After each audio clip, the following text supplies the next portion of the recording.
All right. Hello, everybody. It's September 26th here, and looks like we got our recording going. Looks like my audio's working.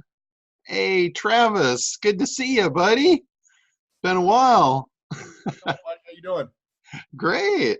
Good, man. Good. Good to be back. Back on the program. Awesome. Every now and again. Not back again. Well, that's cool. Welcome back. Thanks.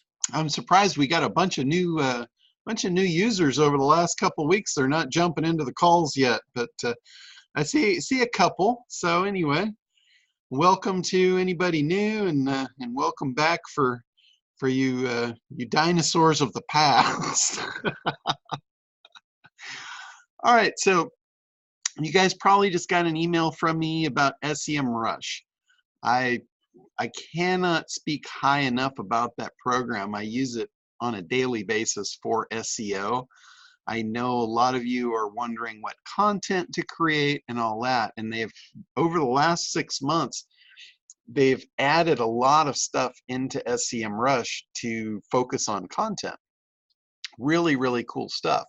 So if you want to know like what is important to your viewers, if you're doing research, if you're in your analysis piece in the ACT program, or if you're doing research for SEO, either one, it's all the same thing, because the bottom line to it is you're trying to figure out what's important to your audience.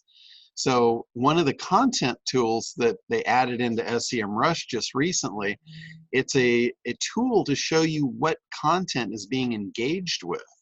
So that's a pretty important factor to know, like to know what content your audience actually is consuming. You can tell on your own site what they're consuming by your analytics, but this tells you the rest of the world, which is pretty cool. There's a lot of content out there, and it would be pretty nice to know like what headlines are getting clicked on, what content's actually getting consumed. That's some pretty good intel right there. And that's what it does. It gives you that information. Also, they've got a thing in there, there's a button called, I think it's called Answers. And what that is, that will tell you like what questions and answers are being taken care of, like what your users are actually asking. Now, if you want to create really good content that gets engaged with, figure out what your audience is asking and answer those questions. I've talked about this in the past. This is kind of a really ninja trick in SEO, is to get position 0. Everybody is battling for position 1. They think that's great, but position 0 is actually better. And what 0 is, that's where there's an answers box at the top for questions, like commonly asked questions. If you can enter into that, that's position 0. That's better than position 1 because it is on top. It supersedes. And I've even noticed it myself. Usually, like, I'm just like old school, and I think there's a lot of people just like me where you're not going to click on ads. You want the actual organic results. But I have noticed myself, I find those answers fascinating, because when I'm looking for something, then I see what other people are asking, and it's like, it's that whole thing of, when you're starting to look for something, you don't know what you don't know. So when you see these answers, you're like, oh yeah, I should know that. And then you click on it. It's like super powerful. So if you're in the business of serving people in a particular niche, I would highly recommend that you find out what's important to them and start creating that content. If you are answering questions that are being asked, Google just might put you in the answers box. And that is the holy grail. Like if you're talking SEO, if SEO is important to you, that, my friends, is the holy grail. If you can get yourself in that answers box, you are going to get a bunch of traffic. I can just guarantee it. So that's one of the tools inside SEM Rush that it does that for you. It tells you like what questions are being asked. You can put in any keyword and it will give you all the variations of the how do, the where do I get, It's got a whole like wheel of all the different types of questions that are being asked around any particular keyword. So really, really awesome feature that they've added in. Here's the problem. SEMrush has done this a couple of times over the years. Everybody asks me how I got it for 49 bucks, and they won't raise the price on me because they locked it in. They always do like a lifetime price lock. I bought SEMrush like years ago when it was $49. They locked it in, and they basically, anybody coming in, they buy it at the current price. The current price for it is 99 bucks. So a lot of people hem and haw about that. You know, they would have bought it at 50, but they're not going to buy it at 99. I got to tell you, if it was only available at 99, I would still buy it today because of how valuable the information is. Like I said, I use it on a daily basis. I can literally take anybody's URL. If I'm going to do a consulting with them or help them strategize, all I have to do is plunk their URL in SEMrush, and it pretty much tells me everything I need to know. It tells me how many incoming links they have. It tells me if they're advertising. It tells me what the ads are, if they are advertising. It tells me what keywords they're ranking for, all that stuff at a glance. One sheet, I can print the report, and boom, I've got everything I need to know about that site. Now, if I want to do the same thing for somebody that is a competitor, like let's say you contact me and you say, hey, I'm up against this competitor. He's just kicking my butt, and I don't know why. What's he doing that I'm not? Same thing. We can plunk his URL into SEMrush and say, here's what he's doing. He's doing pay-per-click ads. He's doing aggressive link building. He's got a really good linking portfolio. You know, he's ranking for all these keywords. It just gives you a tremendous amount of data. If you're not focused on competitors, you should still be focused on what's getting consumed in the market, whether you consider them competitors or not, so you know what's important to your users. And, you know, again, if you guys have questions or anything, if there's anything important to you, you want to jump out, just feel free. Go ahead and go for it. Russ, did you have something? I do. Would you be able to show us the new tools with the keyword finding some words there for us? Yeah, sure, I can do that. Great. Let me just hit our questions here. And is the pro version okay, John, or do you have to go up from here? No, the pro version is the one you want. That's their lowest paid version. So they have a free version that you can use for free. You don't get very much out of it. It doesn't have a lot of stuff, and you can only run like a couple of searches, and then they push you over to a paid model. But the pro version, that's their lowest one. That's all you need. Now, what's going to happen at the end of the month, at the end of September, they're going to take all those cool content tools and they're going to remove them from the pro version.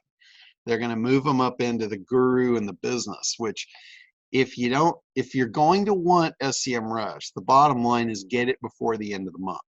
If you don't, it's not a big deal. But if you are going to want it, this is like, if I hadn't done this back when I did it, I wouldn't have locked it in at 49 bucks, and I get to keep all those cool tools. Same thing with you guys. If you get the pro before the end of the month, all the content tools will stick and remain with you forever. So they don't like pull things out from under the rug on you, but they do, you know, periodically they'll have these updates and upticks in their pricing, but they don't, you know, they don't go back and penalize anybody from the past. So anyway, Gregory wants to know what will replace Pro. I haven't seen anything out there. Like the biggest thing for me with SEMrush, it's the only tool I've ever found that will show you what keywords you rank for. That's huge. There's a lot of tools out there that will track your keywords. Like if you put your keywords in, it will tell you where you rank and it will track them, no problem. But I've never seen another tool that you could put your URL in and it actually shows you what you rank for. That's really cool. So That's the big thing. I mean, that's what drew me to it originally. I had all the tools. I had Ahrefs. I had, probably 10 different tools over the years, all claiming that they were the end all be all. And they all kind of do the same thing, but none of them do that. None of them show you what keywords you rank for. If you guys are doing if you're using SitePop, it's an invaluable tool because it will show you the keywords you rank on page 2 and 3 and 4, and then you can put those in and you can use the SitePop tool to bang those up onto the first page really quickly. So if you're focused on, like, a lot of times when you look at your analytics, you can see where people are coming in from, but I guarantee you they're only coming in there if you're up in top listings. You're not getting search traffic off of page 2 and 3. So in a lot of cases, you'll be on page 2 or 3 and you won't even know it. You'll be there for keywords you don't even know you're ranking for that could be really good keywords. And that's where it's like having a crystal ball. So again, if you guys are not doing that, I don't want you to pay 99 bucks a month for something you're not going to use. If you've got one site and you're going to do, you're only focused on one site and you're just going to do it once, then try the free version of it. If you can get enough out of it, then you got what you need. Maybe get it for a month and then dump it. But if you're doing this like on an ongoing basis, I'm telling you, it's like the best tool I've got in my tool belt, really, as far as research goes. So Russ, do you want me to do a particular site for you? Yeah, you can do my site if you don't mind. Okay, let me log in here and I'll show. I was going to ask you anyway, one of my questions, and I don't know if SEM Rush does it. Do you know of a tool that does keyword research for YouTube videos? Like, how would you rank a YouTube video?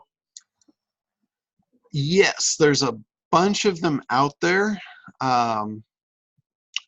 There's one that just got released this last week, and I haven't tested it yet, so I don't know if it's any good or not, but it's called Traffic Spy, and I'm probably going to buy it, so I'll go ahead and get it, and then I'll play around with it, and then I'll show you guys maybe next week for that one. If that works for you. Yep. It's not expensive. It's like 47 bucks, so it's oh, wow. Not a big deal. Is that strictly for YouTube? No, actually, it's for YouTube for sure. But let me see. Let me look here. It also does Facebook. It does Twitter, LinkedIn, Pinterest, and YouTube. But it does not only Facebook pages. It does groups too. Oh. So it'll give you, supposedly it'll give you some really good intel into what people are doing on all those platforms. And I know the guy that put it out, he puts out good stuff. So I'm assuming this is going to be pretty good. Is that 47 one time or 47 a month? This is 47 one time. Wow. So pretty cool. And you can do up to 3 installs with it. So pretty cool stuff. All right, so let me show you my screen here. Share the screen. So this is the dashboard for SEM Rush, and you notice they've got a bunch of tools over here. So a lot of these tools over here under the SEO content and topic research, SEO writing assistant, all of that stuff is going to be removed from Pro at the end of the month, and those are really cool tools. So if you want to see like what topics are popular, that's the topic research right there. So what I do, Russ, what domain you want to do this on? uv-blocker.com. Okay, so you just put the domain in there and hit search, and this is just straight up, pull it up, run the search. So what you'll see, it gives you organic search here. It shows how many keywords you rank for, 725. and what your traffic cost would be. If you were to buy that traffic, that's worth $1,000 a month. So you're getting $1,000 of SEO traffic a month. Okay, it does not look like you're doing any paid search to this domain. And then backlinks, you got 41,000 backlinks. So you've been around a while. You've been doing some SEO.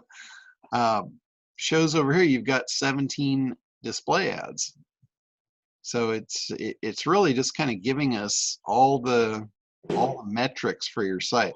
So publishers, you've got 113 publishers that are publishing your display ads.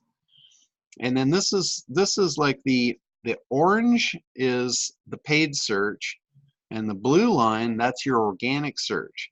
So this is number of searchers and traffic, and this is a 1 year. You can go out to a 2 year, and we can see when you started your SEO here. June of 2018, looks like you started doing some stuff there. And go back to all time.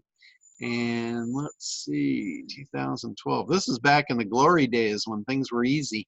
Yeah, they were the good days. So anyway, it just gives you a lot of data. I can tell a lot of stuff about any site by looking at this.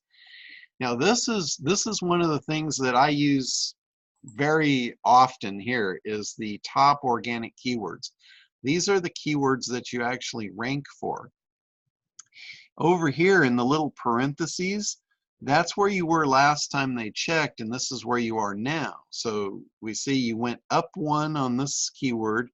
This is the exact same keyword, you went down 1. So you just knocked yourself out of the same position.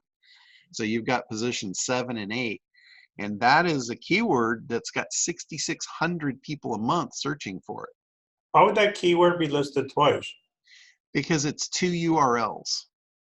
You can have multiple URLs ranked for the same keyword. Oh. So that's what's going on there. And then here, UV umbrella, 1,600, you're in the 6th position.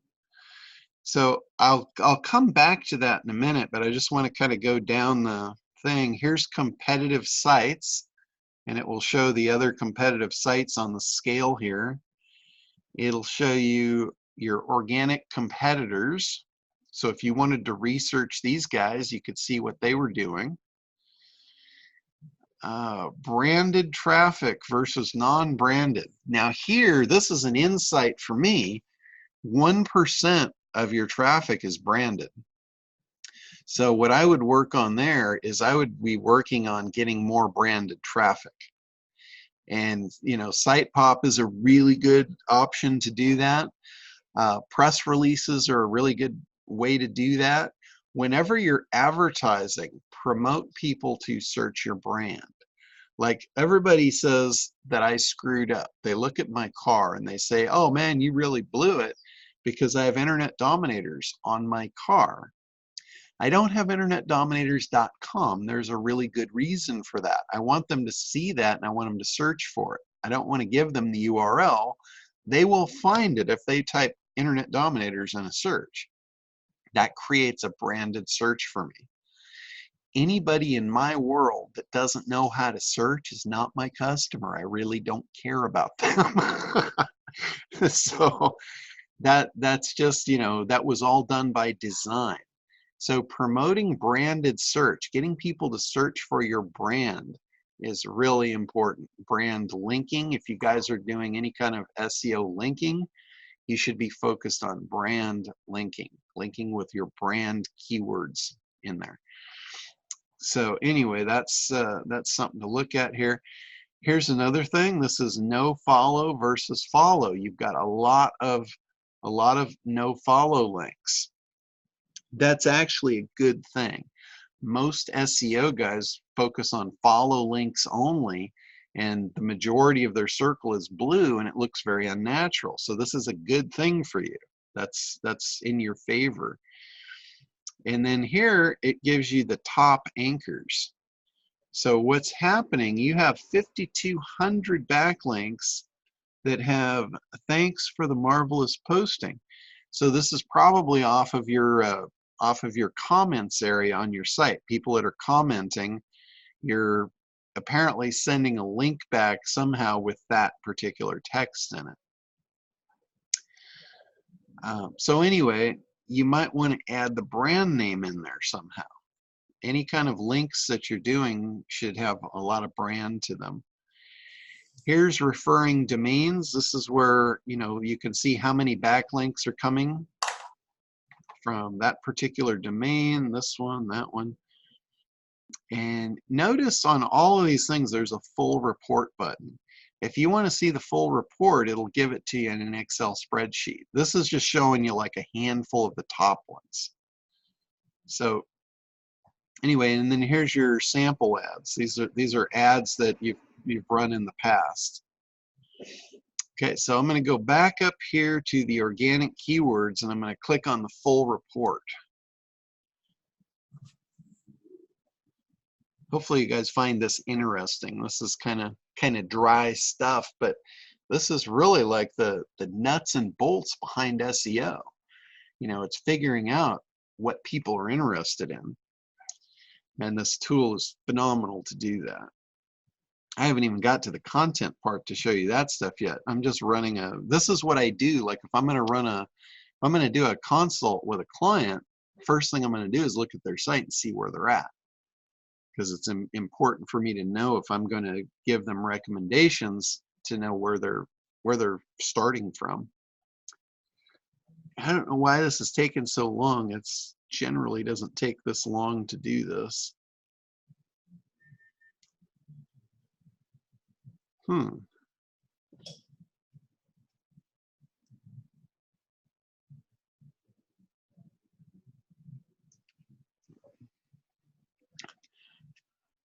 Maybe they've got a bunch of people buying this thing right now and it's bogging their site down. I don't know. Huh. I have never seen it go this long. Usually pops that right up there. The cool thing, once it pops up, it's going to show you like for each keyword, the actual URL that's getting that rank. Like if you run that search, you'll see that URL is the site that's ranking. The other thing it will do too, it will tell you what the percentage of your overall traffic is coming in from that particular keyword. And it's interesting to see when you get up into like a top 3 keyword, you'll notice those keywords are generally giving you the majority of your traffic, even if they're not the high volume keywords. And it's just because of the sheer volume of clicks when you get to the top. If you have, let's say, a #1 listing and all things are equal, you usually get about 34% of the clicks will go to the first top listing if everything's equal. Now, if you have, when I say everything equal, I mean a boring, mundane title and description. If you've got, let's say the top page has that boring, mundane title and description, the second page has it, the third page has it, but the fourth page has a spectacular title and description with a call to action, that fourth link is liable to get more clicks than the upper 3. So that's going to tell Google, that's going to send a signal to Google, hey, this site is the one that should be up here in the top, and that will usually drive it up. So let me try this again. Let me just rerun this and see. I think it's stuck on something here. Okay, there we go. Finally, it finally went through. Okay, so see, here's the volume and the percentage of traffic. Like UV blocker umbrella, you're in the #1 spot. That's 22% of your traffic coming off that one keyword. Let's see, this still didn't give me what I was looking for. I think I backed out of it too soon. Okay, here we go. This is what I was looking for. So there's the URL. There's the volume of searches. And then this is your percentage of traffic. So let's see. Like here's when you're in #8 for, but very small percentage of traffic, less than 1% of your traffic, even though there's 480 people, it's because you're in the 8th spot. Here's one, same thing, 480, 1.2% of your traffic. Let's see.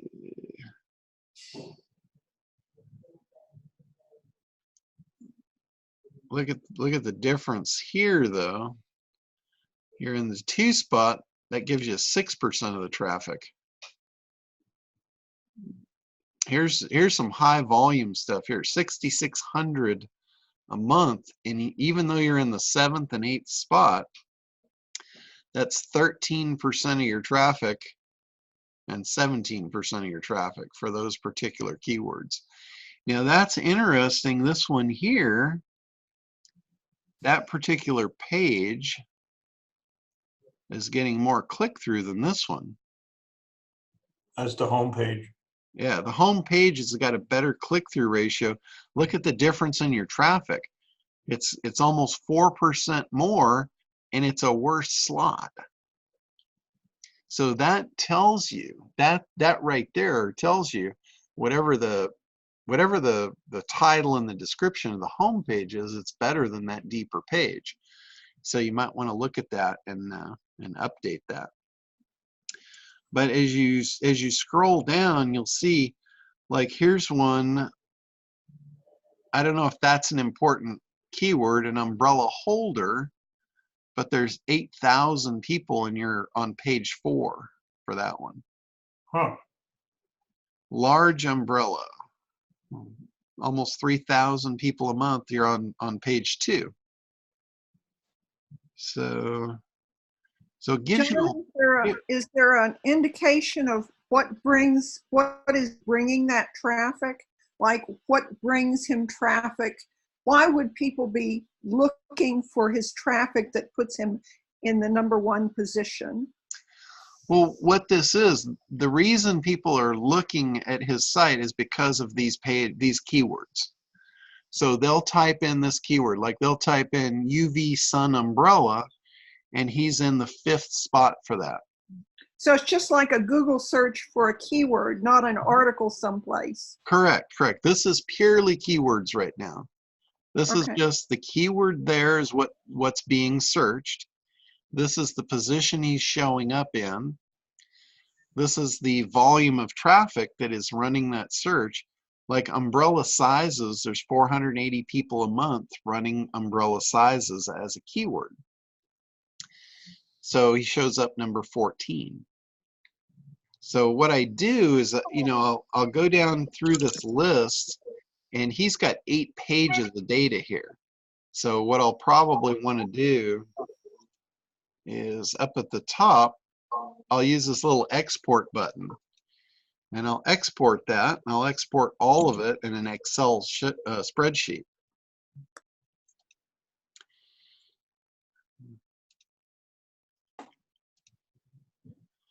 Okay, so now I've got all the data in an Excel spreadsheet here. And what I can do, I can change these things around. I can go over here into the data tab and I can sort this. And I can say, okay, I want to know what's important to me is volume. So search volume, and I want that highest to lowest. So now I can see, okay, search volume. Here's 60,000 people searching for beach umbrellas. And he's on page 9, basically. Golf umbrella, almost 10,000 people a month. And he's there, he's just not playing the game. He's on page 7. Or actually page 8. Umbrella holder, that's the one that we saw, sun umbrella. So this kind of gives you the search volume. What I do here is I'll look at the highest search volume, and I'll see which of these are most important to me and where am I. And that's going to allow me to pick the targets. Hey, Yeah, Laurel, did you have a question? Yes. Yeah, go ahead. Sorry to interrupt, but I'm sorry, guys. I'm a newbie. I'm a Sure. newbie in SEO, and I'm a newbie to ACT. So I'm really trying to put this in context. Okay. And I put a question in the chat. This Okay. software works with all browsers or just Google? Does it work on Facebook? What does it work on? This is a browser-based software, so it'll work on any web browser. This is not Thank you. something you don't have to install it or anything. Okay, thank you. just- That's what I needed Yeah. to know. Yeah, it'll work in like Chrome, Safari, Firefox, any of them. Got it. Thank you. Sorry, I didn't have time to actually review it before it got on Oh, the call. So no problem. appreciate the dumb question. No, this call really, there is no dumb questions here. And sometimes, like right now, I'm talking about a topic that, some of the people on the call that have been with me for years, they're at this stage. There's some of you guys that are just getting into ACT that you're like, what is all this stuff? Yes, please give us references so So we can follow along well. yeah. So this is like really important stuff, but you might not be to that point yet. You might not be ready for SEO. You might be at the point where you're like trying to figure out what your audience wants so you can create a website that actually converts. So the question then is, for the functions they're taking out of Pro, I presume they're going to put that into a higher level and charge more. Is that correct? Correct. Yes. So even if we're newbies, and yet we anticipate this going on for a long period of time, I can envision that paying $99 now versus $149 starting in October Yeah, might exactly. still be a good investment. That's a 2-year return on investment. Exactly. Yeah. If you Does look that make at it, sense? yeah, if you look at it over a year, it's going to be saving you a tremendous amount of money if you're going to use that tool. Yeah, But, I may not be ready right now, but I anticipate I will. This is yeah. all good information. Oh yeah. This is like invaluable stuff, and you see it. All of this data was right at my fingertips. It took like Yeah. a couple of clicks, and boom, we've got everything we need to know. Yeah, I was just trying to sort through, do I do it now or later? If you're gonna want SEM Rush, I would do it before the end of the month, just Got it. purely because of that. Got it. I know there was a lot of people that didn't sign up when I signed up, and I only pay $49 a month for it, and that's all Yeah. I'll pay forever. And there was a lot of people. Let me back up a second. That's $49 per month. So Yeah. this is $99 per month. Yes, this is a monthly access tool. So that's why I was saying if you're just doing it for one site, then it might make sense just to get it for a month and then cancel it. Or or use the free version. You might be able to get enough out of the free version. Or if you're if you're in the ACT program, I am happy to do like site reviews and stuff for you guys. And Yeah. if you wanted me to run this and just export the report for you, I can do that. I'm happy to do Okay. that. Yeah, I am in the ACT program. Okay. Yeah. Definitely. Everybody here, you guys, I'm happy to do whatever you need me to do. And this call is really where we do all that stuff. So Got it. Appreciate it. Thank you. yeah, absolutely. But for those of you that are going to be using this on an ongoing basis, and that's one thing I wanted to get to, these numbers all will change. Like if Russ takes this data and he goes and he starts doing SEO and starts creating content, in a month or two, he might come back and rerun this report, and these numbers might be very different. There might be new stuff that is now coming up. Yeah. So anyway, the other thing too, let me go back here. Let me just go back to the beginning here on SEM Rush. So if we wanted to do topic research, and this is where it's really good for content.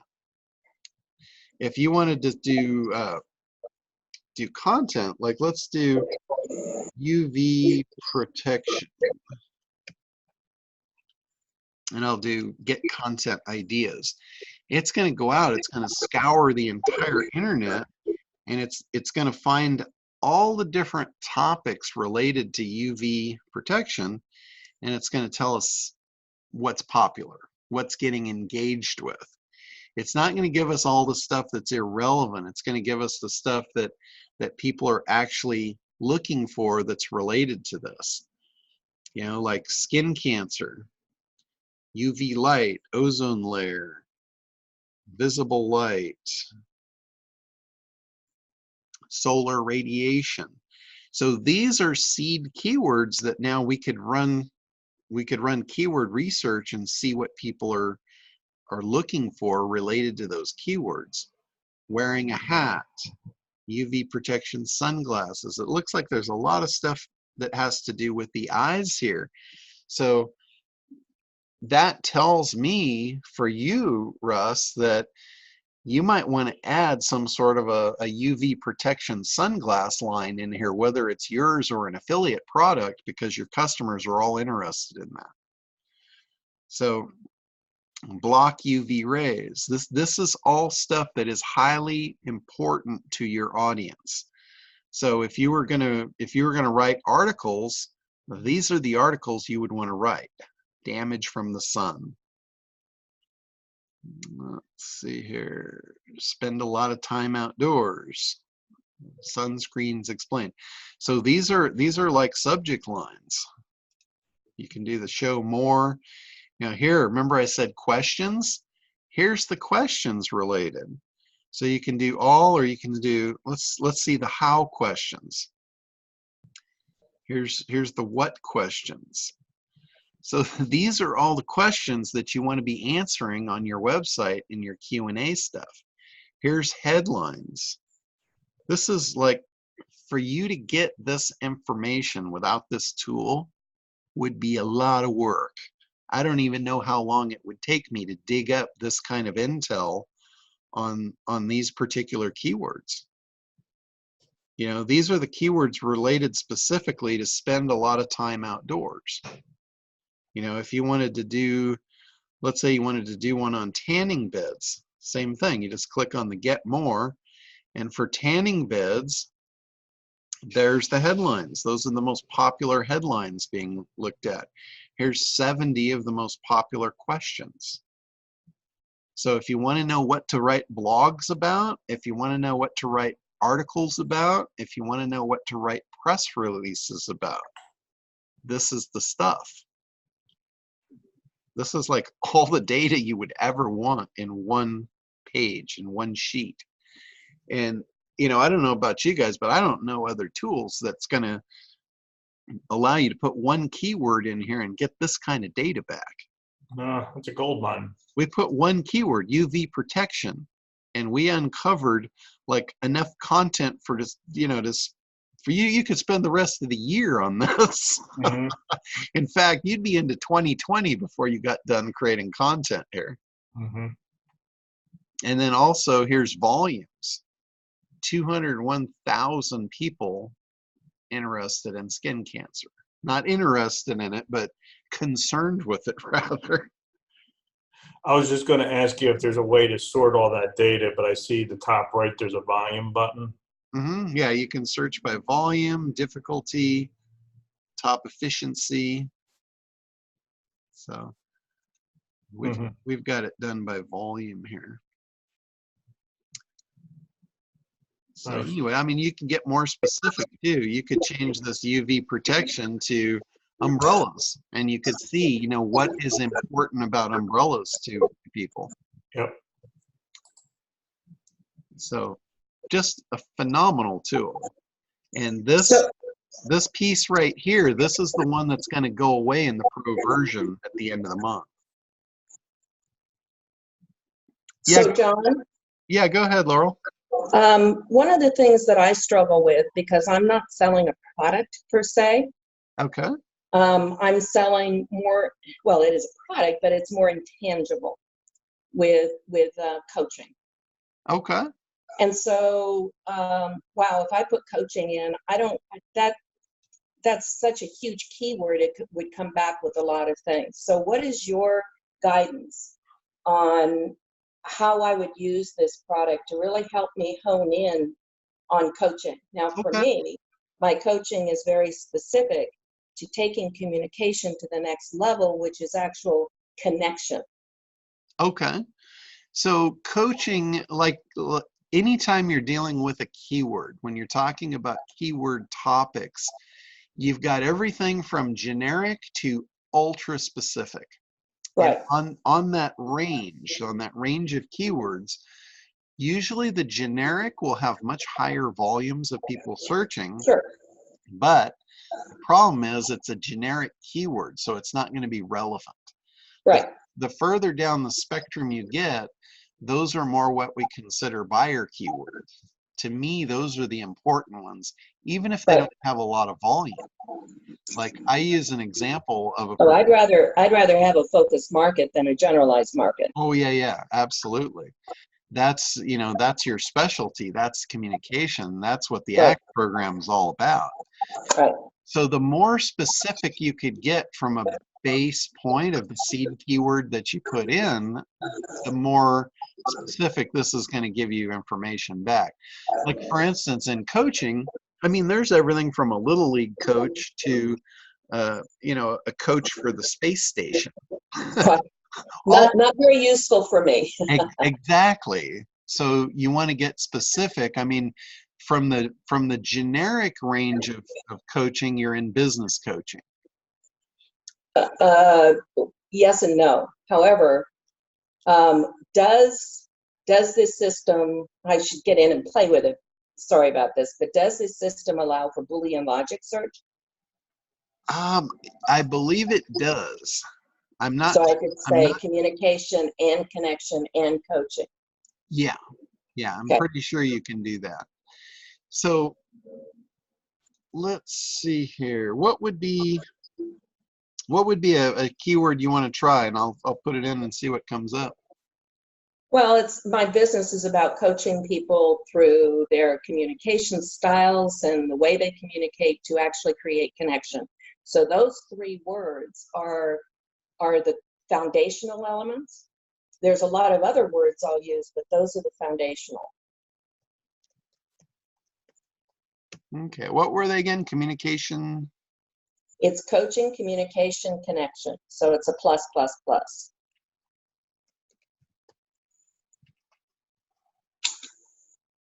Because if you remember my speech, I have the magic sauce to that equation. Yeah, exactly. Nobody else is doing it the way I'm doing it.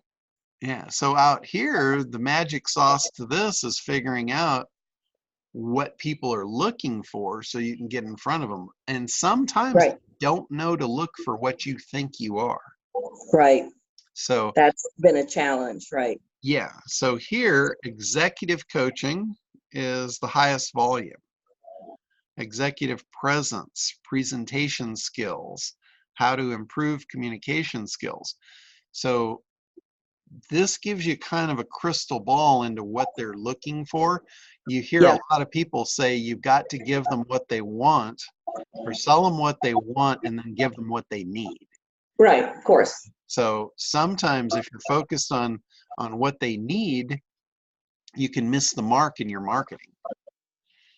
So that's something here that this could give you a lot of really good intel on, you know, where to start. Where to start turning the rocks over. Executive coaching is a much higher level than what I'm specifically doing. So there's, you know, I don't know, 50,000+ people out there calling themselves executive coaches. And I figured out very quickly I have to find a niche to differentiate myself. Okay. Well, that's in the ACT program, that's what's called the big idea. Yeah. So when you come up with a big idea, then you've got an attention grabber, and then there's another piece of it. In the big idea, one of the pieces to that puzzle is called the unique mechanism. Sure. You know, so many people call it their USP, but you know, nobody really cares about what makes you different. They care about what you're giving them, how it's different that's going to give them the result they want. Well, right. It all comes down to result in the end game. Mm-hmm. So for me, one of the things that I'm working through now is what are the questions that they're going to ask in their search? What is the problem set? Because I also know that a lot of people do not believe they're bad communicators, or I shouldn't say Okay. bad, I should say less effective communicators. They don't believe that because they don't know any better. Sure. So over here, how to improve communication skills. We'll Mm, show more. Here's 36 questions. okay, cool. So these are the questions, how to get strong communication skills. So Yeah. if you were to write emails, that would be a really good subject line. I love the one with personality in it. Mm-hmm. That's Yeah. somebody that understands some of the fundamentals Mm-hmm. of communication. Yeah, That's an ideal client. exactly. So you can see how powerful having access to this type of information is. Right, It's almost like a crystal ball into your audience. right. So really, really cool stuff. But, you know, like I said, you might not need, this might not be a tool that you would need as a long-term basis because you're just doing this for yourself. So this might be a thing where you maybe like get really ready and then jump in and do a month's worth of research, pull everything out you need, and then cancel it. Well, yes, and at some point I'm going to want to evaluate competition as I see competition, direct competition emerging. There's indirect competition out there. It's the direct competition that I need to look for. Yeah. Now here's something too, related searches. How to improve communication skills in the workplace. So you could, you know, it really gives you a lot of good data. Right. I think everybody kind of gets that now of how important this tool is to me in my business, because it's all about data. You know, it's Yeah. all about, like, if we're going to build a website, we have to know what the contents are. You know, if we don't know what's important to the Right. audience, there's no way we could create an effective website that would communicate that. Right. So this is, for you, this is kind of like the Well, ultimate. these were the questions. Sorry, this was a lot of the questioning that my web designer was asking me, and I'm kind of going, heck, I don't know. Yeah, yeah. Well, Nor did I know how to research that. yeah. Who's your web designer? Because that's a really good question for a web designer to ask. Yes, I'm already asking those questions. Yeah, yeah. Oh, that's a good thing. Well, it's Janet. Okay. Yeah, no, that is a great question. Most web designers don't do that. They don't ask that question. Mm. So that's a really good Oh, thing. That's kudos to her for asking that. yeah, she has intake forms that made my eyes cross. Yeah. Yeah. Well, that's a good thing, because that tells you, you know, the outcome is important to her, that you get what you really need. Like, for instance, if you were to hire, a lot of people want to hire a copywriter. You know, they want a copywriter to write their ads and do their advertisements and all that stuff. A copywriter, this is all the stuff they're going to ask you.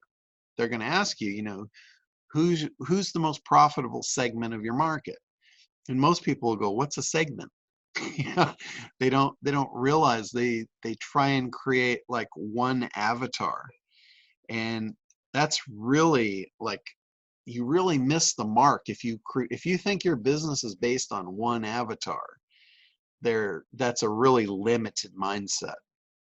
A lot of people, they go on the opposite end of that scale, and they think that their product or service serves the entire world. And generally they don't. Generally it's segments of markets. They'll be like, even if your product could serve multiple segments of markets. Like, you know, I use the example of water. You know, everybody drinks water, but you have these little segments of water drinkers that will pay more for the water because it's worth more to them. You know, like if you're packaging alkaline water for health benefits, you could also package that same water for performance in sports, you know, to get a competitive edge in sports. But the guy that has got an end of life situation coming, he's in, you know, in disastrous health mode, he is much more likely to spend a lot more on the water because it's more important to him at that given point in life. So that's a segment, a really profitable segment of that product line. There's, like I said, there's a million other segments, little micro segments of people that would buy the water. You can take the same thing, you package it differently to serve a different segment, and that allows you to charge more for the same thing. So anyway, that's like in marketing, a copywriter, that's the first thing they're going to want to know is what's the segment? What's the most profitable segment? Because they know they need to speak to that avatar. That is a different avatar. Each segment has a different avatar. They may look the same, they may sound the same, but there's going to be different key elements in your communication to that particular avatar. Different things, different buying triggers, different things of importance. And a copywriter, if you can't convey that information to the copywriter, they're not going to write effective copy for you. They're going to charge you the same amount of money, but you're not going to get the same outcome because you didn't do the groundwork. You know, it's like a copywriter is just like a computer, that old adage of garbage in, garbage out. If you give him garbage base information, that's all he's going to give back to you. You know, unless you've got some guy that is very familiar with your market already and he already knows how to communicate with them, that's not normal, but that's out there, that's possible. Let's see here. Okay, any other questions? You guys got questions about basically anything? Qualifies as non-SEMRUSH questions? Sure, absolutely. All right. So let me pull up my my sheet here. So going back to doing some keyword research, SEO Dominators circa 2005 style. So one of the things that I've noticed actually on just by getting the Google reports for any of my local businesses that I don't even really pay attention to anymore is the term near me is used a lot. Yes. A lot. So yes. Kickboxing near me. I built a site for my buddy who's a painter, so he's getting exterior painters near me. It's always near me. So I narrowed this down to a number of searches. The top several being autobodyshopnearme.net or .us or .org. The biggest one, though, with 7,281 searches a month, is auto body shops near me, plural. So, you know, it's one thing to sit there and choose the exact match keyword that would probably get you the most traffic, unless they're looking for just the maps view of multiple shops, versus, hey man, what's your UL? Oh, it's auto body shop near me. You know, that's easy. It's easy to remember. Saying auto body shops near me, though, you know, from a person-to-person standpoint, is a little stranger. You know what I mean? So the only way I can see, like, to legitimately plug that content into your site, and this is kind of a sneaky, crafty way to do it too, is if you were to create a testimonial page and all of your testimonials were saying, you know, the other day I was looking for auto body shops near me. Wonderful. And I ran this search and Travis came up and he was awesome. Well, I'm terrible at auto body. This is for my cousin. I'm doing him a favor. Yeah, no, I was just using that as an example. But that's brilliant. That's brilliant, because how else do you squeeze that in there? Yeah, that's the only, I mean, that just came off the top of my head when you were saying, I'm like, yeah, where would we use that? And that would be an example. Yeah, it's great. And, you know, most of the templates now include a little testimonials widget, at least, so as you're scrolling down. So that would be good. But as far as the actual URL selection, would you take the singular, so it looks like auto body shops, where does the singular come in? Now, as far as if you're talking about buying a buying and So listen to this. with Auto body shop near me, 1,744 searches, versus auto body shops, plural, near me is 7,281. It's 7 times okay. more powerful. Okay, so here's something to keep in mind with that thought process. That is a generic search. When that is coming up, Google is actually plugging that in as a recommendation. And they realize with all the mobile, you know, Google's trying to figure out what's going on and how to help people get what they want. So the whole reasoning behind the near me, I believe it probably started out as a Google recommendation on mobile. Okay. Because when people, Google they can detect where the mobile device is. So what they're doing is they're actually displaying stuff that's near you on the maps. Like when you run a search on your phone and it pops up, you see the maps there, you go, wow, these are right near me. How did it know? You know, it's the magic of Google. So I think that is probably where that came into play. But here's the thing.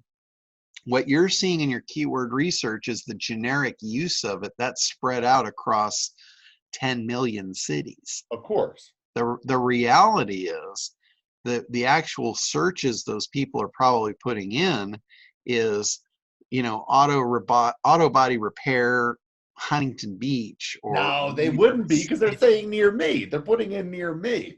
I don't think they necessarily care, because, you know, like I live in Glenmore, Pennsylvania, and I don't think there's a single auto body spot in Glenmore. There's cornfields. There's nothing out here. So I think in lieu of putting in the town, people kind of just want the general area that's around them, so they can kind of pick, you know, if it's 10 or 15 minutes in any different direction. I think they just kind of want to see who the best people are. So I really think they are typing that in. And of course, yeah, this is a global search term, but now if somebody's searching in Glenmore, Pennsylvania, and I have the exact match keyword, oh yeah, you're in good shape. I'm in good shape. But do you go for shops or auto body shop near me? Because shops is so many more searches. It's just a slightly weirder, Well, you know. it would kind of depend if you were doing a review approach to it. You know, because here's something a lot of affiliates do. Is they will affiliates will use the plurals, and then they'll show you like the top 10 or the top 3 or whatever. And in your case, it might be 3 because there's not very many around there. But what it is, it's a review. It's like almost like a, you know, a public service deal, you know, consumer reports deal. Yeah. And then you review them, and naturally you give the top review to the one that you want to promote. Right. And, you know, you give them raving reviews, and then you send people through so they can make their own decision, but their own decision is going to be very biased on the review they just read. Of course. So but that's an approach. I don't have a ton of, I would love to do a review site for him. You know, at the end of the day, I'm just trying to set the young man up with a chance to make more than the $15 an hour that he's making. Yeah, but honestly, if it were me, honestly, at this day and age, I wouldn't use the tactic of the exact match domain name. You wouldn't? I would not. I would use the tactic of the brand, whatever his brand is, and then I would create content that was related to the auto body shop near me. Huh. That's the way I would do it. Brand has become so important in this game. Google's rank brain algorithm, which is their artificial intelligence, it has been calculating data since 2006. It goes all the way back. That's how it knows what's important. It's like forecasting. When somebody starts typing a search, it's looking at all these variables and it's basing it on all the data from 2006, and it's almost like a guessing game. Google's rank brain is like the ultimate machine to guess what you want. And it's every keystroke that you put in gives it another clue as to what it thinks you might want, and it's going to make those recommendations because it's trying to make your life easier. What they have decided, or what they've discovered, is that when people over a long period of time, in large numbers, know your brand, they know you're more important than the next guy. So they favor big brands. If you run a search for almost anything right now, you'll notice that the top search results are big brands all across the board. I don't care what you're looking for, the big brands are beating the little guy at an alarming rate, and that's because of that. So I would focus very, very heavily on brand at this point when you're doing your marketing, when you're doing your search optimization, all of that stuff. Brand is a huge factor. I know back in the day, you've been with me for a long time, and the exact match keyword stuff, that was really good back then. But Google's gotten a lot smarter. It is a factor. I won't doubt at all that it is a factor if your domain name is an exact match keyword. Definitely a factor. But I believe brand in the long term is a much more important factor. The whole fact that you do things naturally and long term, to me, has always been my ground foundation of all my SEO. So Okay. I'll take the strong long term foundation over the quick bang trick. Okay. Every day of the week, every day that ends in Y. Huh. Now, All right. if you're doing, like, let's say you're just doing a little jumper site, you want to drive traffic to the other site, maybe it's just a site to build links for them or whatever, then I would do that stuff all day long. Yeah. So But if you had to pick, would you pick auto body shops near me for the 7,281 or auto body shop near me for the paltry 1,814? I would do the shops. Okay. All right. If I were to pick an exact match domain for that purpose, I would go with the big one. Okay. All right. Good. No doubt about it. Good. All right. But I'm still going to lay back strong on that recommendation to build your business on top of brand. We got to think of a name first. Okay. So, right now I bought him a nice inflatable tent that goes in my backyard where you can sit there and spray bumpers like a static. So, one step at a time, John. All right. Well, that's cool. All right. Very, Awesome. Thank you very cool much. stuff. Yeah, no problem. My pleasure. All right. Anybody else got any questions here? Yeah, well, SEM Rush. I just signed in. I took the year package. Oh, awesome. Good Yeah, job. because you got my earlier email that this hedge fund thing is really moving along nicely. Yeah. It's gotten a lot more respect when I'm talking to people as opposed to being a trade school teacher or options teacher. Yeah. Yeah. So the next evolution, as I mentioned in our email, are you going to Desk Vault next week?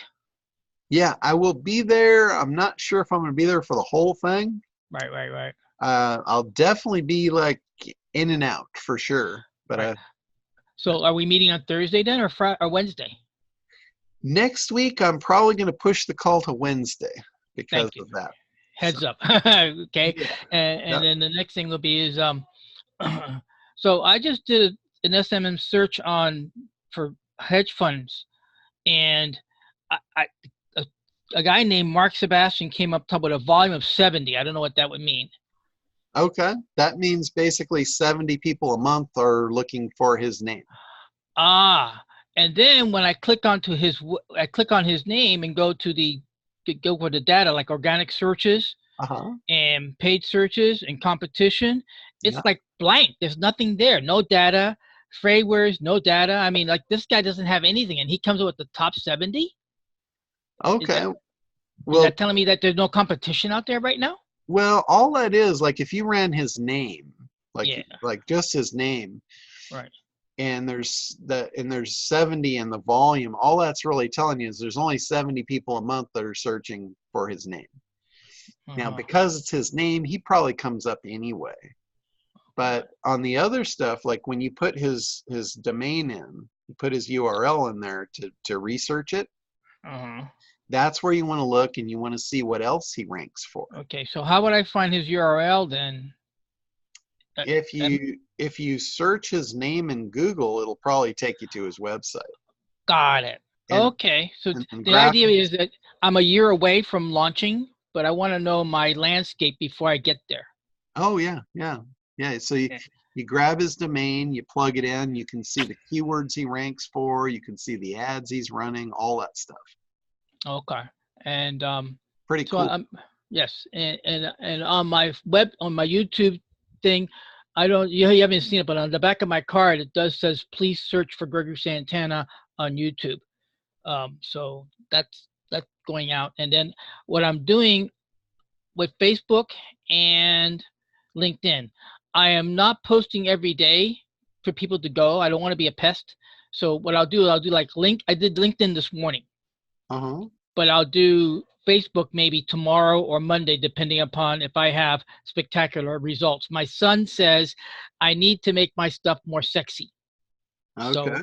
we'll go to there. We'll work. We're going to work on that after Dustwalt first, just as Okay. a proving ground to see if we get any traction on attention on ROI returns, and then slowly introduce the idea that a hedge fund is coming in 2020.